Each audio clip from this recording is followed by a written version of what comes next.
Hello everyone, আসসালামু আলাইকুম। সবাই কেমন আছেন? আলহামদুলিল্লাহ আমি ভালো আছি। আজকে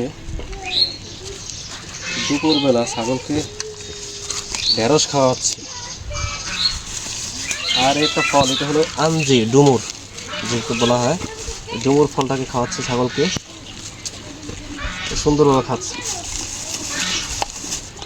এই যে দেখেন, এই যেভাবে খুব সুন্দরভাবে খাচ্ছে। এটা খাওয়ালে ছাগলের জন্য সর্দি কাশির জন্য মহা ঔষধি গুণাগুণ, এবং তারপরে এটা যদি ছাগলকে খাওয়ানো হয় সর্দি কাশি থেকে ছাগল ভালো থাকে।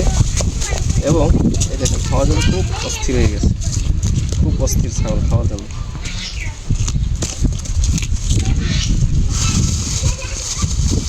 ডুমুরটাকে ওরা খুব সুন্দরভাবে খায়।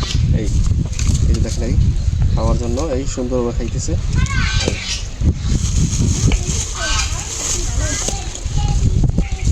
এই যে দেখেন, এই ডুমুর খাচ্ছে, এই ডুমুর খায় সুন্দরভাবে খায়।